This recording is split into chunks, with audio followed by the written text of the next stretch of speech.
دوستانو وخت مو په خیر. نن چې دا دوهم لوست ده، څویم دوهم لوست ده، یعنی دوهم درس دی د A1 کتاب ګرامر برخې دوهم درس دی چې ډیر مهم درس ده. خو که چیرته چا هغه تیره اول درس نه وی ویلی، هغه دې حتما اول درس وګوري، ځکه چې ډیر مهم ده. هغه درس دې پورې تړلی ده. که هغه هم نه وو یاد، دا درس بیا درته صحیح نه زده کېږي، بیا شاید پې پوه نه سئ. موږ د نن ورځې موضوع چې د کونیوګاسیون پریزنس، یعنی د ربط توري په باره کې ده. ربط یا اړه درلودونکي توري. پریزنس معنی یعنی دلته په حال زمانه کې، صحیح ده. د ربط توري موږ موضوع چې ده کونیوګاسیون، در سره یې زده کوئ. کونیوګاسیون د ربط توري. ګورئ راځو درس ته راځو. اول کوشش کوئ همیشه عنوان ته پاس ګورئ، صحیح ده. عنوان ته ګورئ چې عنوان چې د هغې نه وروسته درس باندې بیا ښه پوهېږئ. اوس ګورئ دلته لیکلي ich komme du kommst، یعنې زه راځم ته راځې که نه. ich سره د فعل په آخر کې ای راغلی ده، صحیح ده. دو سره چې راغلی اسټي راغلی ده، اسټي راغلی. پاس خو تشریح نه ده، خو لاندې بیا صحیح تشریح کوم. او دلته راغلی ده کونیوګاسیون پریزنس، یعنې د ربط توري په پریزنس یعنې په حال زمانه کې. مخکې دې نه چې د ربط توري موږ شروع کړو، تاسو باید اول په دې باندې پوه شئ چې فعلونه موږ په څو ډوله فعلونه لرو، صحیح ده. په عموم کې دوه رقمه فعلونه دي. یو نارمل دي، نورمال وربن، نارمل فعلونه دي. چون دا لږ وړوکی ښکاري، خو کوشش کوم چې تاسو پې پوه شئ. داسې سلیکټوم درته انتخابوم. یو نورماله یعنی عادي فعلونه دي، صحیح ده. او بل چې دي یعنی نورماله فعلونه مطلب دا ده چې یعنی دغه هغه اصلي قاعده چې ده د ربط د تورو اصلي قاعده، هغه دغه نورماله فعلونه دي. د مثال په ډول د نور ته راځم، دا نور نورماله نه دي، دي کې بیا د ځان ته قاعدې دي، صحیح ده. اول راځو په دې نورمال فعلونو کې. ګورئ موږ فعلونه په دوه رقمه لرو. یو چې دي قاعده لرونکي دي، یعنی چینجز پکې نه راځي، هغه خبره موږ یو شاګرد خبره. او یو چې د بې قاعدې دي، یعنی چینجز یا تغییرات پکې راځي، صحیح ده، تغییرات پکې راځي. بې قاعدې فعل چې فرض کړه دا چې ده قاعده داره ده، دې کې چینجز نه راځي، دې ته وایي قاعده داره، یعنی نورماله فعل، قاعده لرونکي، نورمال. ګورئ ښه متوجه اوسېږئ. کومن وای راتللو ته، دا فعل سو، دی موږ مصدر شی سو، کومن سو. اوس دی درته ښه نږدې کړمه چې ښه درته ښکاره سي. دلته متوجه اوسېږئ په دې ځای کې ich komme. ګورئ دغه دې ته وایي د فعل شتم، یا د دې فرض که موږ اوس وایو که نه. اوس پښتنو کې څومره قومونه دي؟ تقریبا 80 قوم، ډېر دي، 100 نه هم ډېر دي شاید.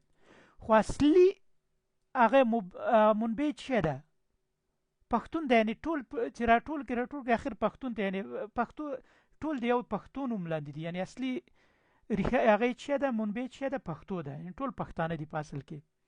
اوس دغه منبع کوم ده؟ څه ده؟ هغه شتم ورته وایي دلته، یعنی قبیله چې دلته شتم کوم ده. کومن فعل ده، صحیح ده، ان. نو دې ته موږ وایو چې دا انفینیټیف حالت کې ده، مصدر ورته پښتو کې وایو، مصدر انفینیټیف حالت کې، صحیح ده.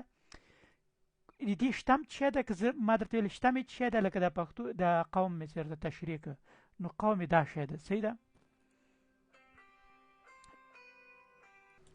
ښه ګورئ ما درته ویلې چې کومن چې ده د اصلي فعل ده، منبع د چی نه راخیستل شوي؟ د کوم نه راخیستل. شتم ورته وایي. شتم یعنې قومیت ته، یعنې فرض کړه لږ وخته مې درته ویلې چې پښتانه ډېر قومونه دي، چی نه، خو ټول یو پښتانه، هغه اصلي منبع پښتون، یعنې پښتون سو، خلاص. اوس دغه چې ده شتم چې ده کوم ده. اوس ګورئ که زه اوس وایم دا، که تاسو ته مې کله ویلې چې دا ګردان کوي، ګردان یې کوي، پښتو کې ورته ګردان وایي که نه. چا چې عربي ویلي پوهېږي ګردان څه ته وایي.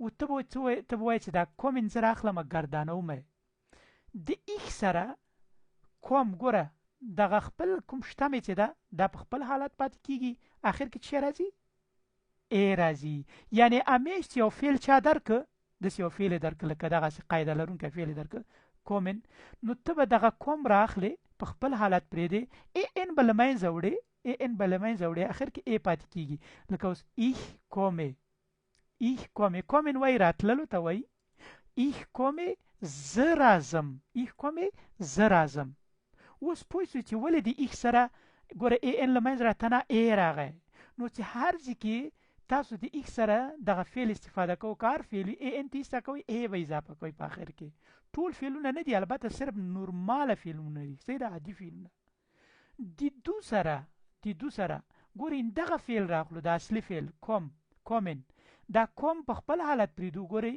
صحیح ده هغه شته مې کوم منبع چې ده په آخر کې چې ورسره اضافه کوو اس ټي د دو سره چې د دو سره اس ټي اضافه کیږي ګوره ich komme du kommst اوس به انشاءالله پوه شوي د کومن نه د ich سره کومې باندې بدل سو هغه کوم ځای چې څېړه ګوره دا په خپل حالت دې کې هم پاتې سو خو دې کې د ich سره ای ورسره اضافه سو د دو سره اس ټي ورسره اضافه سو دا هم باید یاد وي دا ذهن کې همداسې کلک کوي اوس ورځو منګه په اول درس کې دام جدا جدا لیکلی وو لیکن په دې درس کې ټول ته یو رقم راځي یعنی که ته وایې چې هغه راځي یا کومت که ته وایې هغه ښځه راځي یا کومت که ته وایې هغه ماشوم راځي یا کومت نو دا درې واړه یو ځای مې ولیکل چې اسانه سي وخت هم ضایع نه سي اس لپاره کوم په خپل حالت راځي لکه دلته مې چې په رنګ کړی ده او آخر کې چې اضافه کیږي ټې اضافه کیږي اوس به انشاءالله پوه شوئ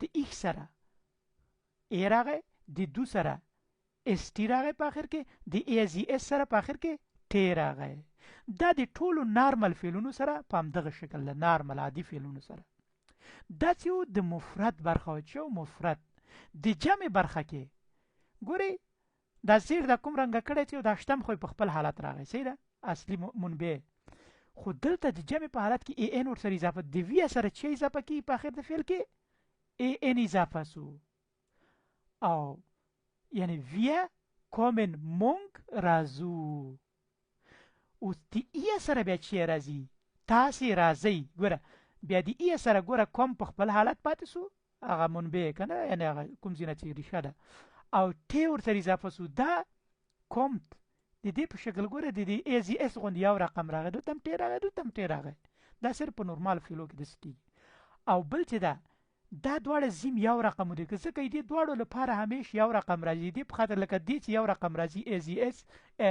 همداسې زی لکه دا زی چې و هغوی معنا لري او دا زی چې ده تاسو دا مې تاسو په اول درس کې ښه تشریح کړي بیا وګورئ زی یعنی هغوی راځي زی کومن په آخر کې ای ان لکه دې غوندې لکه وی سره په آخر کې ای ان همداسې د زی سره هم د دواړو زیګانو سره هم ای ان راځي په آخر کې لکه اوس وایي هغوی راځي زی کومن تاسو راځئ په احترامانه ډول زی کومن صحیح ده انشاءالله چې دیزې پورې به هم یاد شي نو دیزې پورې پوه شوئ انشاءالله او بله خبره دغه ویه یعنی مونږ زی هغوی او بل زی تاسو په دغه دواړو کې لکه د فعل لومړی حالات غوندې لکه دلته وګوره کومن غوندې دا دواړه راځي دلته هم کومن اولني حالات غوندې دلته هم کومن ده انشاءالله دیز پورې پوه شوي یاستئ اوس راځو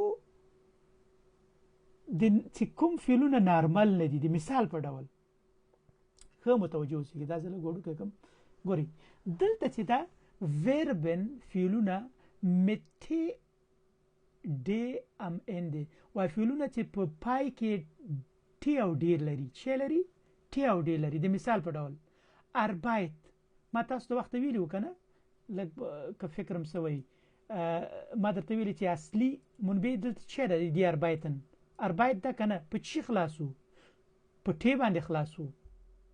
ټی باندې خلاصو نو دې ټی او ډي ویلو چې کله دا په خلاص دي کې صرف دوه تغییرات راځي په دوه جایانو کې نور د اول په شکل باندې ده صرف په دغه جایانو کې تغییرات راځي چې دلته خو په آخر کې موږ اس ټي اضافه کوله خو دلته مخکې د اس ټي نه ای هم اضافه کیږي او دلته هم ټي اضافه کوله دلته مخکې د ټي نه ای اضافه کیږي خلاص دومره فرق پکې ده دلته هم ټي اضافه کوله دلته ای اضافه کیږي خلاص په دغه درې برخو کې تغییرات راځي نور هو به هو په همدغه شکل باندې ده اربایتن څه ته وایي اربایتن کار کولو ته وایي اوس د ایخ سره چې راځي ایخ arbeite ګوره د فعل په لکه دې په شکل راغی زه کار کوم دو arbeitest ګوره arbeit دلته خو arbeit خو دلته ای هم اضافه شوه دې ته باید ډېر فکر کوم فعلونه چې په ټې ختم شوي او یا په ډې ختم شوي اوس دلته لکه غیدن که نه دې پسې وروسته دا تشریح کوو اوس دلته وګوره مونږ په نارمل حالت کې دلته تنها ټې اضافه کوله خو دا چون په ټې باندې ختم شوی د ټې نه مخکې ای راوړو لکه اوس وایي AZS arbeitet او دلته په خپل حالت باندې wir arbeiten مونږ کار کوو AZS arbeitet هغه ښځه هغه ماشوم هغه نارینه ښځینه ټول یعنې هغه کار کوي سیده او دلته دو arbeitest ته کار کوي سیده AZS هغه نارینه هغه ښځینه هغه ماشوم کار کوي سیده اوس وایي مونږ کار کوو wir arbeiten ګوره د خپل نارمل حالت خو صرف فرق دا فرقونه مې ورته په رنګه کړي دي نور په همدغه نارمل حالت کې دي لیکن فرق په دغه جیانو کې دی چې د اس ټې نه مخکې ای راځي او د ټې نه مخکې ای راځي او دلته هم د ټې نه مخکې نور په خپل حالت لکه اوس کوی ihr arbeitet sie arbeiten اوس راځو بل فعل راخلو مونږ ویل یو په ټي خو خلاصو دا خو مې درته ویل اوس راځو چې په ډي باندې خلاصوي چې باندې ډي باندې خلاصوي ښه متوجه اوسېږئ غیدن یا ریدن کنه غیدن ورته زه وایم ځکه په غین ایغ باندې غیدن اصلي منبع چې ده غید ده کنه غید ګوره دې کوم راغی دې کوم راغی دې کوم راغی دې ټولو کې غید غید غید غید راغی کنه نو تاسو فکر مه کوئ چې دا به نارمل وي چون دا په دې قاعدې ته ولیدلی چې ټي او ډي باندې دا په ډي باندې خلاص شوی نو دې کې نارمل حالات غوندې ټول ده لیکن فرق په څه کې ده فرق په لکه دلته چې و اسټیپ یعنی دو سره د اسټې نه مخکې ای راځي لکه اوس ګوره ich rede زه خبرې کوم du redest دلته اسټې راغله خو د اسټې نه مخکې ای هم اضافه شوه د نارمل حالت نه لږ پکې تغییروالی راغله لکه دې کې څه راغی دا دواړه ګوره دا په ټې خلاصو دا په ډې خلاصو دا دواړه یو رقم یعنې تغییرات په یو جي کې دې هم د اسټې نه مخکې ای راغله دلته هم دلته د ټې نه مخکې ای راغله او دلته هم ایه کې بیا تغییرات راځي ایه غیدت تاسې خبرې کوئ یا arbeitet تاسې کار کوئ اوس سر نه درته معنا کوم معنا سره هم ich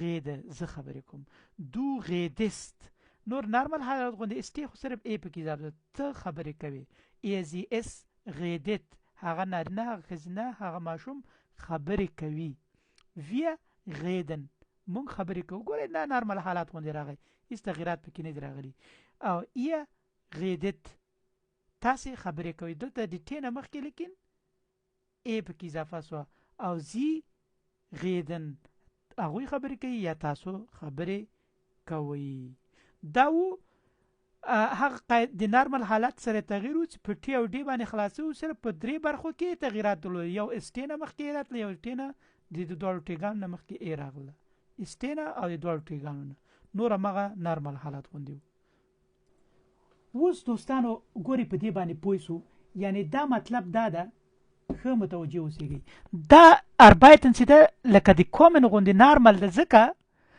چې دغه شته مې چې ده تغییر نه ده کړی د اصلي منبع چې ده تغییر نه ده کړی غیدن هم همداسې ده خو صرف چون دا په ټې او ډې ختم شوی ده لږ فرق پکې راځي چې دغه اسټې نه مخکې ای راځي او د دې دواړو ټېګانو نه مخکې راځي نور بیخي د همدغې نارمل په شکل ده خو یو بل نارمل غوندې فعلونه دي لکه هایسن او تانسن دا خو یو مثال ده یا هغه فعلونه چې په اس شارف اس ورته وایي یا اس تلفظ کیږي یا چت باندې خلاص وي اس شارف اس یا چت باندې خلاص وي نو په دې حالت کې پوهیږئ په دې حالت کې صرف د دو سره ایک سره په خپل حالت کې دو سره صرف اس نه اضافه کیږي تنها ټې راځي ځکه ولې که څوک وایي چې ولې دلته اس ټې نه راځي ته به ورته وایې چې دغه شارف اس یا اس چې ورته ډبل اس چې ده دا دې معنا ډبل اس هم ده دغه شارف اس یعنې داسې ده په خپل ذات کې د اس غږ لري د اس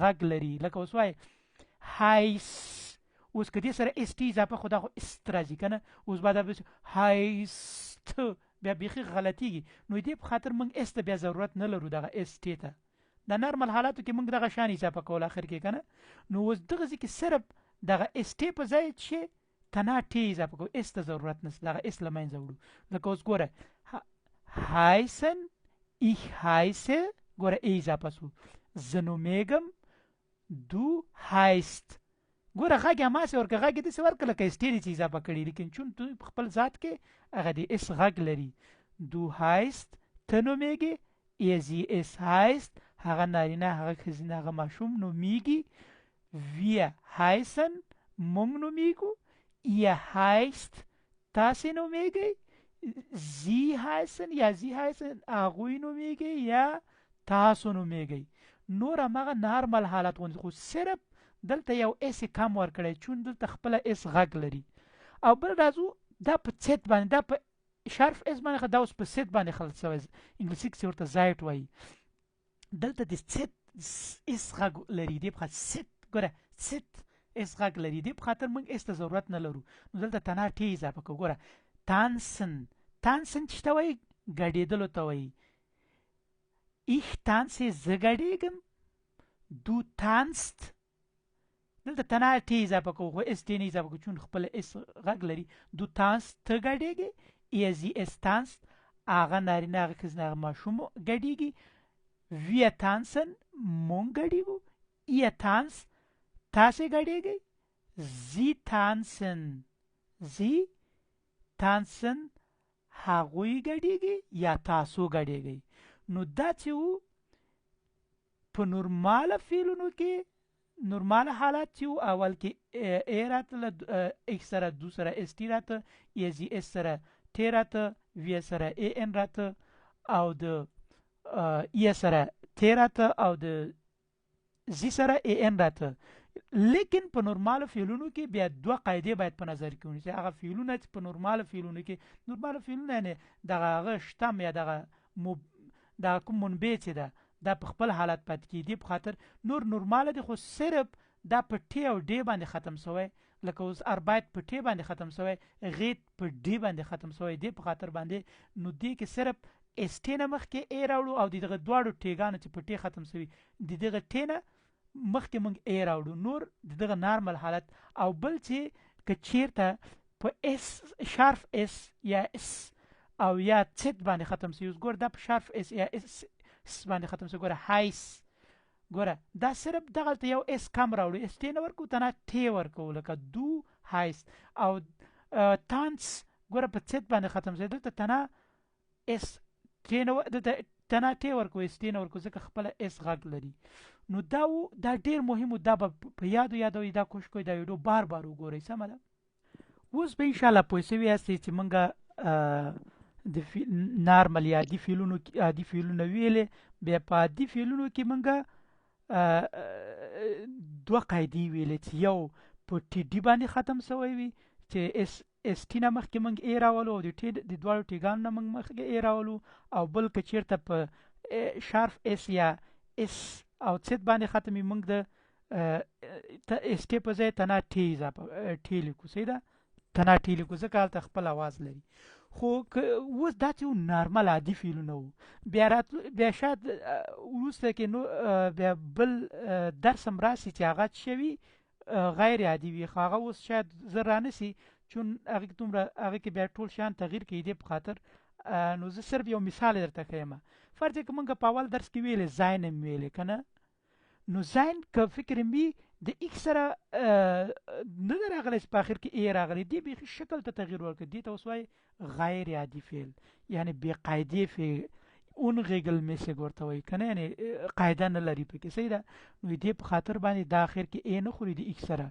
د دو سره اس ټي نه خوري دلته یې وخوړه د دو سره یې وخوړه صحیح ده دا صحیح ده لیکن هغه خپله منبع نه لري زاین پکې بیخي شته نه که نه یعنې هغې ته ډېر فرق پکې ده دلته ټي وخوړه لیکن هغه خپل اصلیت یې له منځه وړی که نه ټول شکل ته تغییر خوري بیا بعض غیر عادي فعلونه تنا په دو او ای زی اس کې بیا هغه کې تغییر خوري بعضې تنا په دو کې تنا تغییر وخوړی هغه بیا عادي نه دي صحیح ده دې ته باید ډېر فکر وي راځو راځو د درس ته ادامه ورکوو. یو مثالونه به پکې حل کوو ځکه چې تاسو اوس په قاعده باندې ځان پوه کړه، اصلي هغه باندې تاسو چې کړه ځان پوه کړه. اوس راځو یو مثالونه به پکې حل کوو. اوس وګورئ، اوس دغه سړی ده، ښه وګورئ د عکس چې ده، دې عکس کې زه درته لږ لږ نږدې کړم چې ښه درته ښکاره شي، ښه چېرته چې درته ښکاره شي. ګورئ دا سړی ګورئ په ځان سره یو ورقه نیولې، اخر کې ای لیکله، ایخ کومې، ایخ کومې، یعنې چې نارمل فعلونه راتلل د فعل په اخر کې چې راوړی، کوم په خپل حالت ای راوړی، ایخ کومې. اوس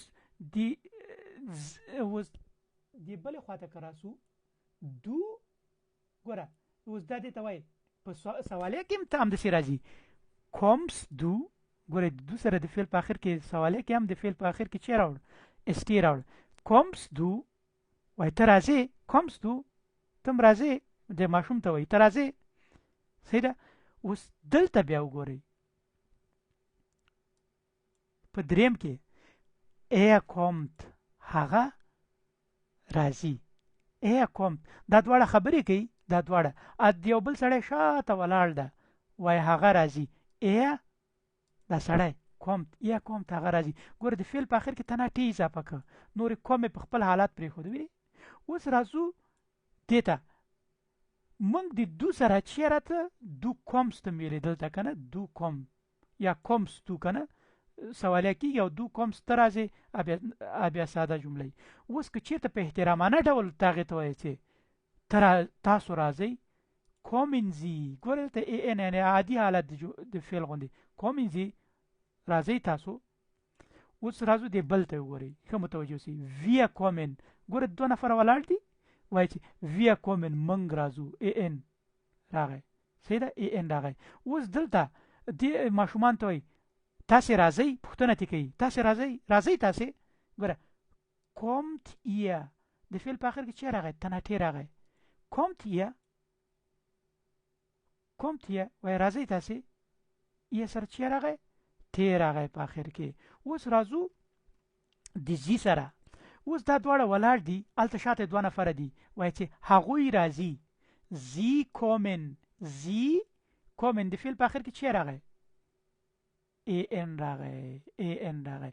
اوس که اوس دلته په احترام باندې که یو نفر وي که دوه وي، کومن زی تاسو راځئ، یعنې پوښتنه ترې کې راځئ تاسو، که یو نفر هم وي په احترام باندې کومن زی راځي ورته، یعنې راځئ تاسو پوښتنه، او که یو نفر هم وي ای ان راځي. اوس راځو دوستانو دې باندې خو ټول پوه شوئ. اوس راځو دې کې یو مثال حلوو چې دې کې یو محاوره ده یا ګشپریخ چې ورته موږ وایو، دوه نفره خبرې کوي، البته دوه ګروپه دي. اول به زر تشریح کوم، بیا به په دوه نفر ووایو، تاسو به بیا غوږ شئ ورته، اول به تشریح کوم ټولو ته. دلته مطلب دا ده کلاینه دیالوګ، یعنی یو وړه محاوره، صحیح ده.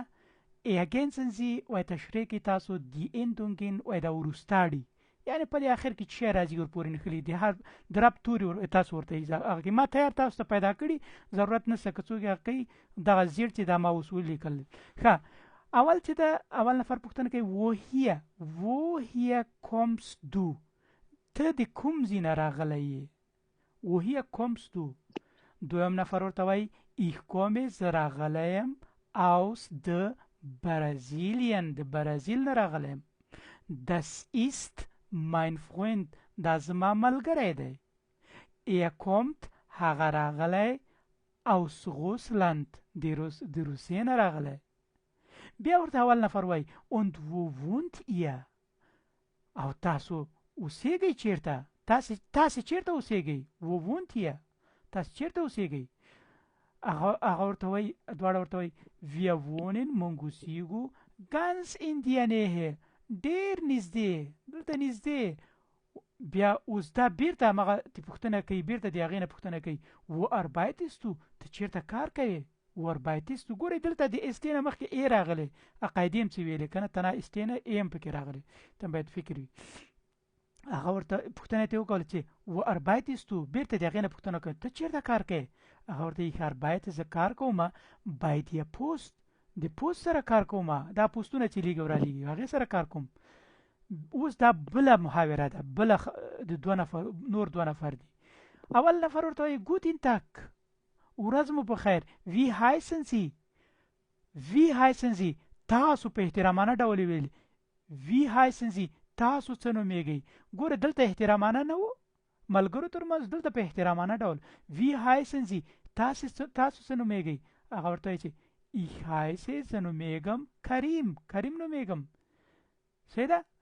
بیا اوس دا بیا ورته وایي woher kommen Sie تاسو د کوم ځای نه راغلي یاست. هغه ورته وایي ich komme زه راغلی یم aus Japan د جاپان نه und meine Frau او زما ښځه kommt راغلی aus den USA د USA نه راغلی.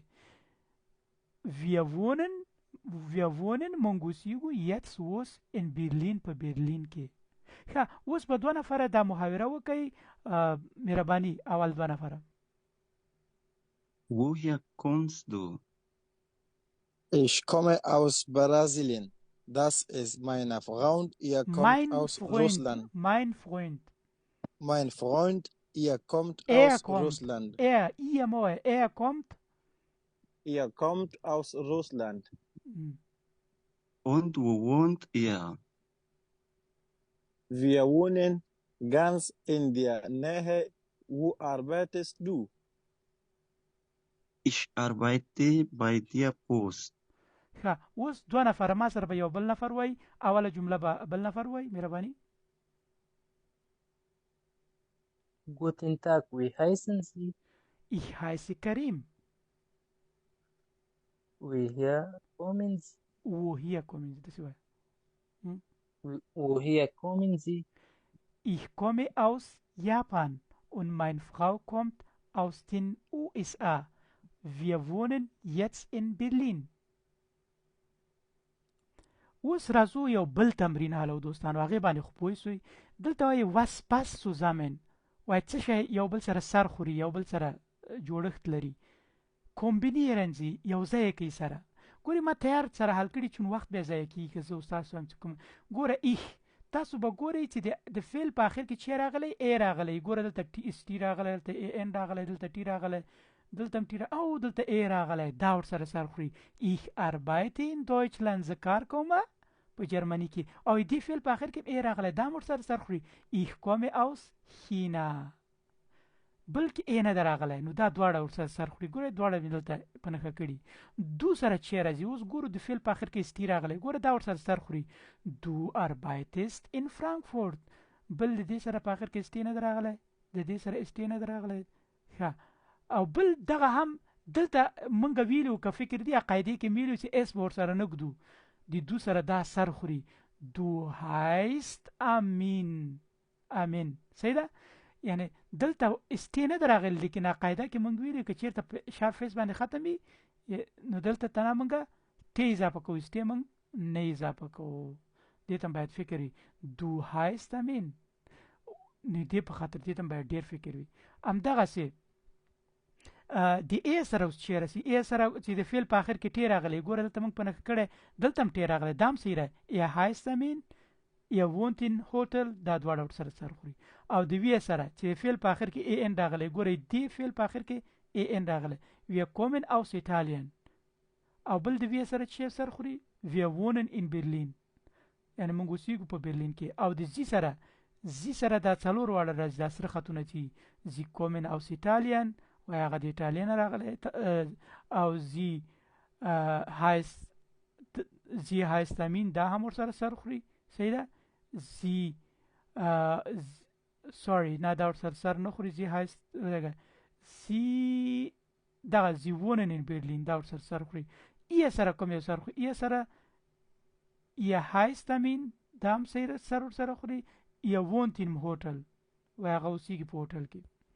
ښه زه به یو معنا کوم یو جمله به وایم معنا کوم دغه جملې ورته معنا کوم هر یو سره به یو راولم. فرض کړه du arbeitest in Frankfurt ته کار کوې په فرانکفورت کې. دې سره یو هغه راولم. فرض کړه sie kommen aus Italien وایي تاسو د ایټالیا نه راغلي یاست. Du heißt Amin وای ته امین نومیږي. Er wohnt im Hotel وای هغه په هوټل کې اوسیږي. فرض کړه دې سره چې راځي ich arbeite in Deutschland زه کار کوم په جرمني کې. دې سره چې ich komme aus China زه د چین نه راغلم. دلته wir wohnen in Berlin مونږ اوسیږو په برلین کې. دا و دوستانو د نن ورځې درس. نو دوستانو کوشش وکړئ دا ویډیو که یادم نسو بار بار وګورئ تر څو چې یاد شوي نه ځکه چې دا ویډیو ډیره مهمه ده، اساسي ویډیو ده او د شخصي کورس والا ته خو دا نور تمرینونه په حلو خو ویډیو کې به دا نه وي. خو کوشش وکړئ دوستانو دغه جملې هم در سره ولولئ ځکه چې دا جملې د درس پورې اړه لري. ما تاسو ته ویلو چې زه به تاسو ته هر درس کې جملې راوړم کوم درسونه چې جملې لري. فرض کړه ihr wohnt in Hamburg und Sie وای هغه اوسیږي په هامبورګ کې او تاسې دا ورته ich wohne auch in Hamburg زه هم په هامبورګ کې اوسیږم. دویم Sie kommen aus Canada und Sie وای هغه په کاناډا کې اوسیږي او تاسو هغه ich komme aus Canada وای زه هم د sorry Sie kommen aus Canada وای هغه د کاناډا دی ډېر وبخئ. نو und Sie او تاسو هغه چې ich komme aus Canada زه هم د کاناډا یم کاناډا نه راغلم. بله جمله wir verstehen Deutsch und Sie وای موږ په جرمني ژبه پوهیږو او تاسو دا ich verstehe auch Deutsch زه هم په جرمني ژبه پوهیږم. بله جمله ته ورځو ich arbeite viel und Sie وای زه ډېر کار کوم او تاسو دا ورته وای ich arbeite auch viel زه هم ډېر کار کوم. بله جمله wir tanzen gerne وای زه یعنې ګډېدل مې خوښېږي چې وګډېږم. und Sie او تاسو هغه ورته وایي چې ich tanze auch gerne زه هم چنان ګډېدل مې خوښېږي. بله جمله Sie trinkt viel Kaffee وای هغه کافي خوښېږي چې وڅښي. und Sie او تاسو دا وایي چې ich trinke auch viel Kaffee زما هم ډېر کافي خوښېږي. بله جمله ihr lernt gern Deutsch وای هغه خوښېږي چې جرمني ژبه زده کړي. und Sie او تاسو دا ورته وایي ich lerne auch gern Deutsch زما هم خوښېږي جرمني ژبه زده کړم. بله جمله Sie schreiben gerne وای هغې لیکل خوښېږي. und Sie او تاسو دا ورته وایي ich schreibe auch gerne زما هم خوښېږي. اوس زر زر درته صرف وایم معنا کوم نه. Er wohnt in Hamburg und Sie ich wohne auch in Hamburg. Sie kommen aus Kanada und Sie ich komme aus Kanada. Wir verstehen Deutsch und Sie ich verstehe auch Deutsch. Sie arbeitet viel und Sie ich arbeite auch viel. Wir tanzen gern und Sie ich tanze auch gern. Sie trinkt viel Kaffee und Sie ich trinke auch viel Kaffee. Er lernt gern Deutsch und Sie ich lerne auch gern Deutsch. Sie schreiben gern und Sie ich schreibe auch gern. نو دا زمونږ دوهم درس انشاءالله چې یو شی پکې زده کوئ او دعاګانو کې مه هېروئ.